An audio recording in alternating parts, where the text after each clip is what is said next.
Jogi Ramesh arrest అయితే జరిగిపోయింది. నకిలీ మద్యానికి సంబంధించి జోగి రమేష్ ని అరెస్ట్ చేస్తారా లేదా అనే ఒక ఉత్కంఠ. ఆయన కూడా ఆ దుర్గమ్మ సాక్షిగా ప్రమాణం చేస్తున్నారంటూ, లై డిటెక్టర్ టెస్ట్ చేసుకోండి అంటూ, నార్కో అనాలిసిస్ టెస్ట్ రెడీ అంటూ సవాల్ అయితే విసురుతూ వచ్చారు. కానీ ఊహించలేదు అరెస్ట్. సడన్ గా అరెస్ట్ అయితే జరిగిపోయింది. ఇది కుట్రపూరితంగా జరిగింది అనేది వైసీపీ మొదటి నుంచి చేసేది. ఇంతకు ముందు లిక్కర్ స్కామ్ వ్యవహార అరెస్టులన్నీ అది కూడా కుట్రే, ఇప్పుడు కూడా ఇది కూడా కుట్రే అనేది వాళ్ళ వెర్షన్ వాళ్ళు వినిపిస్తారు. కాకపోతే భయపెట్టడానికి జరుగుతున్న అరెస్టులు, లేదంటే వీళ్ళు చెప్తున్నట్టు మొదటి నుంచి ఆ రెడ్ బుక్ అనేది ఒక్కొక్క పేజీలో ఒక్కొక్కరి పేరు ఉందా, వైసీపీలో ఫైర్ బ్రాండ్లకి ఇక థ్రెట్ అనేది కామనేనా, ఇంకొన్ని రోజులు ఇంకొన్ని మరికొన్ని అరెస్టులు చూడబోతున్నాం, ఇలాంటి ఎన్నో ప్రశ్నలు. ఈ నేపథ్యంలోనే అసలు జోగి రమేష్ అరెస్ట్ వెనక ఏంటి, కుట్ర ఏంటి, రాజకీయం ఏంటి, ఇదే అంశం మీద చర్చించే ప్రయత్నం చేద్దాం. సార్, ఒకటి పూర్తిగా తెలుగుదేశం పార్టీ నాయకులే, తెలుగుదేశం పార్టీకి సంబంధించిన వాళ్ళే నకిలీ మద్యం తయారు చేశారు అని చెప్పి మొదట్లో ఆధారాలు ఉన్నా వాళ్ళిద్దరిని సస్పెండ్ చేసిన తర్వాత మళ్ళీ అనూహ్యంగా జోగి రమేష్ మీదకి రావడం, ఆయన పేరు రావడం, చివరికి ఆయన్ని అరెస్ట్ చేయడం ఎలా చూడాలి? ప్రాక్టికల్గా ఏంటంటే రెండు కోణాలు ఉన్నాయి ఇందులో. తాగుబోతుల సంతుష్టీకరణ ఒకటి, రెండవది వచ్చేటప్పటికి భవిష్యత్తు గురించి అతి ధైర్యంతో చేస్తున్నటువంటి అరాచక పని ఇది అని చెప్పాలి.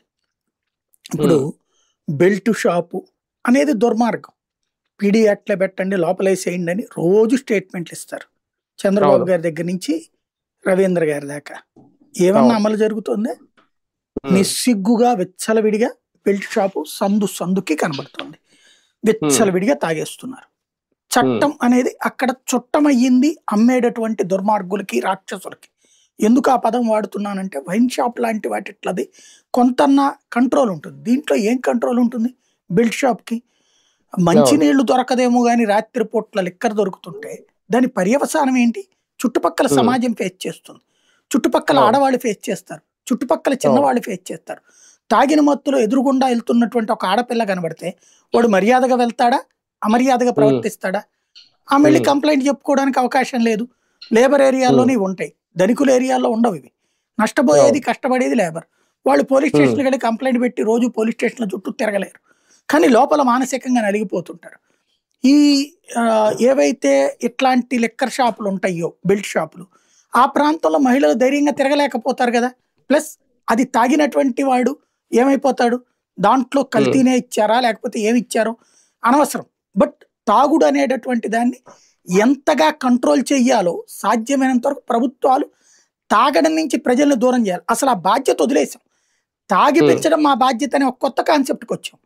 ఒకప్పుడు మద్య నిషేధం పెట్టిన పార్టీనైనా ఇట్లాంటి పని చేసేది అంటే వెంటనే కొంతమంది అర్జెంటుగా టముకులు వేసుకుని వచ్చేస్తారు. ఆ రోజుల వాతావరణాలు వేరు, ఈ రోజుల వాతావరణాలు వేరు. వాతావరణాలు ఎప్పుడు మారలేదు. అప్పుడు ఏడాదికి 4 కాలాలే ఉన్నాయి, ఇప్పుడు ఏడాదికి 4 కాలాలే ఉన్నాయి. కాకపోతే సమస్య ఎక్కడ వస్తుందంటే, నీ ఆలోచన తీరులో నువ్వు తాగుతున్నావు కాబట్టి తాగిచ్చడం తప్పులేదు, లేదా నీ పిల్లలు తాగుతుంటే తప్పులేదు అనుకుంటున్నావా, నీ మనవాళ్ళు తాగుతుంటే తప్పులేదు అనుకుంటున్నావు. ఇంకా అసలు వ్యసనం అని ఇంతకు ముందు ఎందుకు ప్రజలు మోసం చేసినట్టు? అది తాగండి, తాగి చావండి, ఇంతే కదా. చస్తే అదేదో వితంతు pension. At the same time బతికున్నంత వరకు వాడిని పీల్చి పిప్పి చేసి వాడు సంపాదించుకున్న రూపాయి, రాత్రి పగలు వాడు కష్టపడి సంపాదించుకున్న రూపాయి వాడి కుటుంబానికి ఖర్చు పెట్టడు, వాడి పిల్లల పోషకాహారానికి ఖర్చు పెట్టడు, వాళ్ళ పిల్లల చదువులకు ఖర్చు పెట్టడు, వాళ్ళ కుటుంబ జీవితానికి ఖర్చు పెట్టడు. మొత్తం తీసుకొచ్చి తాగుడికి తగలేస్తాడు. ఆ తగలేసిన తాగుడు కారణంగా వాడు చస్తాడు, తర్వాత పిల్లలు అనాథలు అవుతారు, విద్యకు దూరం అవుతారు, ఆ భార్య వితంతు అవుతుంది, మళ్ళీ ఆ కుటుంబం విచ్ఛిన్నం అవుతుంది. అట్ ద సేమ్ టైం దీన్ని ఏదైతే పని చేసినటువంటి ఆ కష్టార్జిత సొమ్ముని దోచుకు తింటున్నది ఎవరు? ఇక్కడ వైన్ షాపు, ఆ పైన ప్రభుత్వం. ఇంతే కదా, ఇదే కదా జరుగుతున్నటువంటిది. దీన్ని సామాజిక రుగ్మతని తగ్గించాల్సింది పోయి సామాజిక రుగ్మతని పెంచి పోషిస్తుంటే ప్రజల్లో అసంతృప్తి రాకుండా, ఏదైతే క్రిందసారి కోరిన బ్రాండ్లు, నేలకి రుచి అయ్యే బ్రాండ్లు తాగనివ్వలేదు జగన్ అన్నటువంటి కోపంతో ఉన్నటువంటి వాళ్ళని దోచుకు తింటూ వాళ్ళ మైండ్ డైవర్ట్ చేయడం కోసం ఈ దొంగ కేసులు పెట్టడం. ఇంతకుముందు లిక్కర్ కుంభకోణం అయినా, ఇప్పుడు కల్తీ లిక్కర్ అయినా, ఇదేంటంటే ఖచ్చితంగా ఈ ప్రభుత్వం చేస్తున్నటువంటి ఒక దుర్మార్గమైనటువంటి చర్య. తప్పుడు కేసులతో తప్పుడు వైపుకి ప్రజల్ని తీసుకెళ్తున్నారు, అధికారులు తీసుకెళ్తున్నారు, అధికార యంత్రాంగాల్ని తప్పుడు మార్గాల్లోకి, తప్పుడు పనులు చేపిస్తున్నారు అధికారులతో. నిజాయితీతో పనిచేయాల్సిన అధికారులను అక్రమ మార్గంలో తీసుకెళ్తున్నారు. నిజాయితీగా ఉండాల్సినటువంటి లిక్కర్ పాలసీ అడ్డదిడ్డంగా వెళ్తుంది. ఓవరాల్గా చూస్తే అరాచకం, అసహ్యకరమైనటువంటి స్థితిలో పట్టపగలు నిస్సిగ్గుగా తిరుగుతోంది. అదే ఇప్పుడు కనబడుతుంది కుంభకోణంలో. కానీ జోగి రమేష్ అంత టార్గెట్ చేసి అంత కక్షపూరితంగా అరెస్ట్ చేయాల్సిన అవసరం ఏముంది టీడీపీకి? ఇందులో జోగి రమేష్ అని ప్రత్యేకించి ఏం లేదు. ఇప్పుడు మిథున్ రెడ్డి మీద ఏం టార్గెట్ ఉంది, చెవిరెడ్డి మీద ఏం టార్గెట్ ఉంది. బేసిక్ నాయకులు ఎవరెవరైతే కొంచెం స్క్రీన్ ముందు కనబడుతుంటారో, నోరు ఉన్నటువంటి వాళ్ళ పేర్లు దగ్గర పెట్టుకుంటారు. అదేం ప్రత్యేకించి నాకు తెలిసి ఇది రెడ్ ఐరియా వ్యవహారం కాదు. ఇదంతా ఏంటంటే కుంభకోణం డైవర్షన్. ఇప్పుడు ఫర్ ఎగ్జాంపుల్ పిన్నెల్లి రామకృష్ణారెడ్డి సోదరుల మీద అంతకుముందు పెట్టిన కేసుల్లో బెయిల్ వచ్చేసింది. ఆ తర్వాత ఏదో 2-3 కేసులు పెట్టినా పట్టించుకోలేదు, కోర్టులు అవ్వలేదు. దానికి ఏం చేశారు, తెలుగుదేశంలోనే 2 గ్రూపుల మధ్యన ఉన్నటువంటి కొట్లాట, ఓ మర్డర్ జరిగింది. దాంట్లో ఏం చేశారు, చంపింది తెలుగుదేశం వాళ్ళే, చచ్చిపోయింది తెలుగుదేశం, ఓపెన్గా చెప్తున్నారు.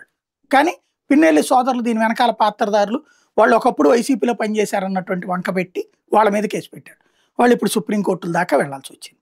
అంటే ఏం జరుగుతుంది అక్కడ, పచ్చి దగానే కదా. అట్లాగే ఇప్పుడు కల్తీ లిక్కర్ కేసులో జనార్దన్ రెడ్డి దొరికాడు, అతను ఇంకొక అతను దొరికాడు.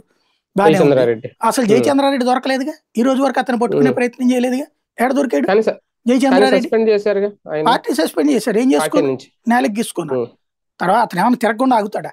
అసలు మెయిన్ సూత్రధారి ఇప్పటి వరకు దొరకలేదు కదా. మరి అతనిదే కదా చెప్పింది, అతను దొరకలేదు కదా. విచిత్రం ఏంటంటే వేమూరి ట్రావెల్స్ విషయంలో యజమాని దొరకడం, బట్ అతను పంపించిన చెక్కులు వస్తాయి. జయచంద్రారెడ్డిని పక్కన పెట్టి జనార్దన్ రావుని పట్టుకుంటారు. అది కూడా ఏంటి, జనార్దన్ రావు అతనికి అసిస్టెంట్, అసలు ఆయన జయచంద్రారెడ్డిని తప్పించేస్తారు. ఇదిగో మీరు చెప్పినట్టుగానే అదిగో సస్పెండ్ చేశాం కదా మేము, ఏం చేసుకోను, ఎందుకు అరెస్ట్ చేయలేదు? పైగా ఈ లోపుగా జోగిని అరెస్ట్, జయచంద్రారెడ్డిని అరెస్ట్ చేయాల్సిన వాళ్ళు అది దొరకలేదు. బట్ జనార్దన్ రావు అని వాడు చెప్పాడు, ఆడికి నేను జోగి రమేష్ కి పరిచయం ఉంది కాబట్టి వీళ్ళిద్దరు చేసేశారు అన్నటువంటి. ఇప్పుడు ఇదే జోగి రమేష్ చంద్రబాబు గారి పేరు, లోకేష్ గారి పేరు, పవన్ కళ్యాణ్ గారి పేరు చెప్తారు, కేసు పెట్టేస్తారా? నరేంద్ర మోడీ పేరు చెప్తారు, కేసు పెట్టేస్తారా వీళ్ళు? అంటే ఇక్కడ ఆధారాలు ఉన్నాయేమో. ఏమున్నాయి ఆధారాలు? అది చెప్పడమే ఆధారం. అదే అది ఎక్కడ ఉంది, ఏం పట్టుకున్నారు? ఆడి ఫోనే దొరకలేదు కదా. ఆడి ఫోన్ దొరికితే మీరు చెప్పినట్టు ఆధారం ఉన్నట్టు. ఆడి ఫోన్ దొరకలేదుగా, మరి ఎట్ట ఆధారం దొరికింది వీళ్ళకి?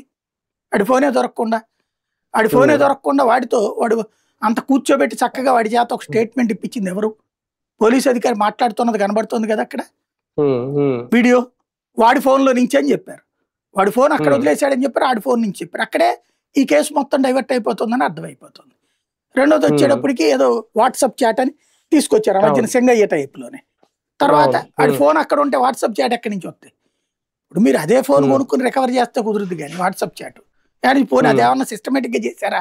మొదటి రోజునే చేసేసారు అంటేనే ఫేక్ అనేది అర్థమైపోయింది. ఇంకోటి జోగి రమేష్ ఏమంటున్నాడు, వాస్తవంగా ఎవడెవడు అట్లాంటి ఆఫర్ నార్కో ఎనాలిసిస్ టెస్ట్ అనేటటువంటి.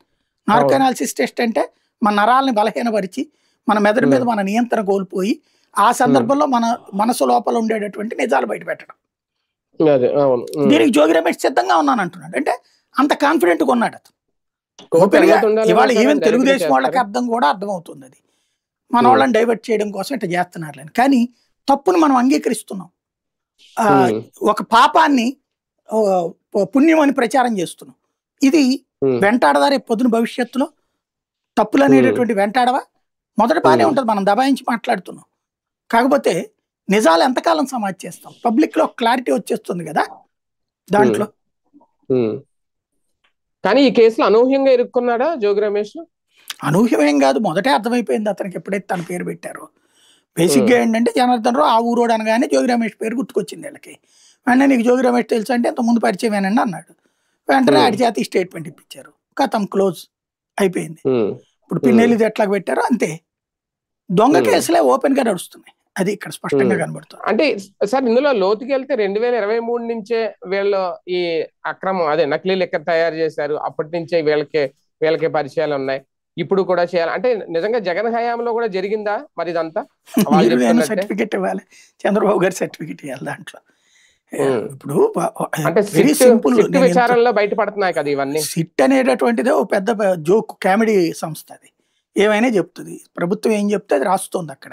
ఇదివరకు ఎఫ్ఐఆర్లు అంటే ఫీల్డ్లో ఉన్నాయి రాసేవాళ్ళు, అక్కడక్కడ కొంత కల్పితమైనటువంటి సాక్షులు పెట్టేవాళ్ళు. అప్పుడు అలా కాకుండా ఒక ఎఫ్ఐఆర్ఏ కల్పితం రాయడం అనేటటువంటిది సిట్ దగ్గర నుంచి నేర్చుకోవాలి. భవిష్యత్తులో ఎవరైనా పిహెచ్డీలు చేసేటప్పుడు వీటి మీద పిహెచ్డీ చేస్తే ఓ 10 పిహెచ్డీలు వస్తాయేమో. ఎందుకంటే అంత సిల్లీగా ఇంతవరకు ఆంధ్రప్రదేశ్ చరిత్రలో ఎప్పుడు లేదు. ఇంతగా దిగజారిపోవడం వ్యవస్థ అనేటటువంటిది, ఇంతగా బానిసత్వం చేయడం అనేటటువంటిది ఎప్పుడూ లేదు. ఇంత అసహ్యకరమైన స్టేజ్కి ఎప్పుడు కూడా పోలీస్ వ్యవస్థ దిగజారలేదు. ఫస్ట్ టైం పోలీస్ వ్యవస్థ అంటేనే అసహ్యం వేస్తుంది అనమాట. పోలీస్ వ్యవస్థ అంటే చిరాకు పుడుతుంది. ఏంది ఇంత చండాలమా, ఇంత అసహ్యంగా తయారవుతుంది. పక్కన ఉన్న మన తెలంగాణ రాష్ట్రంలో వాళ్ళు నిజాయితీగా హార్డ్గా పనిచేస్తున్నాం. అక్కడ ఎవడో ఒకడో ఇద్దరు తయారయ్యారు అక్కడ. బట్ ఇక్కడ బానిసలుగా పనిచేస్తున్నాం మనం. బేసిక్గా ఏం సాక్ష్యం పట్టుకొస్తాం మనం? అక్కడ అసలైన పట్టుకుని నువ్వు సాక్ష్యం చెప్పు. జయచంద్రారెడ్డి పట్టుకుని చెప్పు. ఇంకోటి 2023లో నుంచి చేశారు. ఎవరి కోసం చెప్తారు ఈ మాటలు? బేసిక్గా ఆ రోజున ఉన్నటువంటి దాంట్లో వెరీ సింపుల్. ఇప్పుడైనా నేను చెప్తున్నాను, ఇది చంద్రబాబు గారికో లోకేష్ గారికో సంబంధం ఉండదు, ఏ పవన్ కళ్యాణ్ గారికి సంబంధం ఉండదు. ఎందుకంటే వాళ్ళు చెయ్యాలనుకుంటే సందుకి ఇట్లాంటి షాపులు పెట్టించేసి ఇట్లాంటి ఇండస్ట్రీస్ ఇప్పుడు 1.5-2 కోట్లకు కదా మేము ఇదిగో ఎంఎస్ఎంఈలు ప్రోత్సహించే మధ్యలో కూడా అని చెప్పుకుంటారు గర్వంగా, శుభ్రంగా. ఎందుకంటే ఇప్పుడు ఇందులో ప్రాణాంతకం కాదని తేలిందని వీళ్ళే చెప్పారు కదా. కాబట్టి నియోజకవర్గానికి ఒకటి పెట్టి పరిశ్రమ 2 కోట్ల రూపాయలతో పెట్టుబడి పెడితే 25 మందికి ఉపాధి అవకాశాలు, అట్లాగే తక్కువ రేటుకే మద్యం, ఇట్లాంటివన్నీ చెప్పుకునేవాళ్ళు కదా. ఎందుకు చెప్పుకోలేదు ఇక్కడ? బేసిక్గా అంటే అందులో వీళ్ళకి సంబంధం లేదు కాబట్టి. సంబంధం ఉంటే ఆ పని చేయించుకునేవాళ్ళు కదా. ఇంకా డబ్బులు 2 కోట్ల రూపాయలతో నువ్వు ఫ్యాక్టరీ పెట్టి నాకు నెలకు 50 కోట్లు పంపించారంటే పంపిస్తారు కదా వీళ్ళు. నెలకు కనీసం 10 కోట్లు పంపించమంటే పంపించగలరు కదా. భారీగా సంపాదన ఉంది కదా. కానీ వాళ్ళు అట్లాంటి చేయలే. అక్కడ ప్రభుత్వం పాలసీలో ఒక లోపం ఏంటంటే లిక్కర్ పాలసీలో మ్యాక్సిమం ప్రభుత్వమే పిండేస్తుంది. 100కి 95 రూపాయలు పిండేస్తుంది. 5 రూపాయలు షాప్ ఒకటి తినాలా, బెల్ట్ షాప్ ఒకటి తినాలా, ఇదే బెల్ట్ షాప్ ఒకటి అంటున్నా, ఎక్సైజ్ ఒకటి తినాలా, ఎమ్మెల్యే క్యాండిడేట్లు తినాలి. ముగ్గురు కలిసి 5 రూపాయలు సరిపోవట్లేదు వాళ్ళకి. కాబట్టి మొదట ట్యాక్స్ లేని లెక్కర్ తీసుకురావడం బిగించేశారు. అది తీసుకొస్తే ఇంకో 5 రూపాయలు తింటున్నారు కానీ నిరంతర కష్టం నష్టం అయితే నడుస్తుంది. కాబట్టి అలాంటి వాళ్ళకి ఇది ప్రత్యామ్నాయం. అందుకనే తెలుగుదేశం వాళ్ళే తీసుకొచ్చింది. ఇది కనుక ఇట్లాగే కంటిన్యూ అయ్యి ఉంటే ఇప్పుడు మొత్తం 3 దొరికారు 3 చోట్ల. ఈ 3 చోట్ల కూడా ఏంటి, ఎక్కడ అమ్ముతున్నారు ఈ మద్యాన్ని తీసుకెళ్లి? బెల్ట్ షాపుల్లో బార్లు, బెల్ట్ షాపులు ఈ రెండిట్లోనే మెయిన్. ఎందుకని మెయిన్ షాపుల్లో అమ్మాలంటే అక్కడ ఇవి ఉంటాయి, మన స్కాన్ చేసుకునేటటువంటి సిస్టమ్ ఉంటుంది. ఇప్పుడేమో అందరినీ కోట్ చేశారు. బట్ ఇంతకుముందే ఉండేది. అది జగన్ ఉన్నప్పుడు ఉంటే దాన్ని తీసేశారు వీళ్ళు వచ్చాక. జగన్ ఉన్నప్పుడు ఆ స్కానింగ్ సిస్టమ్ మనం ఏం లేదండి, వెరీ సింపుల్. మీకు నాకు 2 ఇవి ఉన్నాయి అనుకోండి డిస్టిలరీలు, మనం తయారు చేసే లెక్కని మనం ప్రభుత్వానికి అమ్ముతాం. ఎక్సైజ్ శాఖ అది కొనుక్కుని షాపుల వాళ్ళకి అదేది వాళ్ళ డిపోకి వెళ్తుంది. డిపోలో ఆ కోడ్ సిస్టమ్ ఏర్పాటు చేస్తారు. దాంట్లో QR కోడ్ అది ఏర్పాటు చేసి స్కానింగ్ లో దాంట్లో ఆ డీటెయిల్స్ మెన్షన్ చేస్తారు అనమాట. అవి షాప్ దగ్గరకు వస్తాయి, షాప్ వాడు అమ్ముకుంటాడు. ఇది ప్రొసీజర్. దీంట్లో ఏమైంది, ఇక్కడ జగన్ ఉన్నప్పుడు ఆ సిస్టమే మెయింటైన్ చేశాడు. ప్రతిదీ కూడా మద్యం త్రూ గవర్నమెంట్ ఇచ్చింది కాబట్టి అక్కడ వేరే చేయడానికి ఏం లేదు విషయం. ఇప్పుడు వచ్చేటప్పటికి అట్లా కాదు, అంటే డిపో నుంచి వస్తాయి అనమాట ఇది వరకు. ఇప్పుడు అట్లా కాకుండా మధ్యలో వచ్చే కూడా యాడ్ అవుతున్నాయి. ఇది వైన్ షాపుల వాళ్ళ దగ్గర పెట్టడం అంత సులభం కాదు. వైన్ షాపుల వాళ్ళు ఏంటంటే కొంచెం పొలిటికల్ ఇన్ఫ్లుయెన్స్డ్ ఉన్నారు. ఎందుకని అనేక చోట్ల పార్టీ వాళ్ళే, అధికార పార్టీ వాళ్ళే ఆల్రెడీ వేరే వాడు పాడుకున్నా కొనేసుకున్నారు వీళ్ళు వాళ్ళ దగ్గర. కాబట్టి వాళ్ళ దగ్గరనే ఉంది ఇప్పుడు. కాబట్టి అక్కడికి వీళ్ళు చూపించడం కష్టం. కాబట్టి ఈ బార్లో ఏంటి, ఒక బాటిల్ పట్రా అనేవాళ్ళు తక్కువ. 99 రూపాయల మంది అయితే బాటిల్ చెప్తారు. ఈ బాగా కాస్ట్లీ ఏం చెప్తారు, ఓ పెగ్గు బట్టరా 2 పెగ్గు బట్టరా అంటారు. ఇంకోటి అయ్యో పేర్లు ఉంటాయట దాంట్లో, అట్లాంటి పేర్లతో పిలుస్తారట. అది దాంతో లూజ్ లిక్కర్ అనేది అక్కడ కుదురుతుంది. అందుకని బార్లలో అమ్ముతారు. బెల్ట్ షాపుల్లో అయితే కనుక వీడికి అసలు లెక్కే తెలవదు. బెల్ట్ షాప్ ఉండి అడిగాడు సో బ్రాండ్ ఉందని, ఉందన్న అన్నాడు. వాడికి ఎందుకు తీసుకుంటారు బెల్ట్ షాప్ వాడు? వాడికి మామూలుగా వైన్ షాప్ వాడి దగ్గర నుంచినే కదా బెల్ట్ షాప్ వాడికి వచ్చేది. వైన్ షాప్ వాడి నుంచి బెల్ట్ షాప్ వాడు 10 రూపాయలు 20 రూపాయలు ఎక్కువ వేసి అమ్ముకోవచ్చు.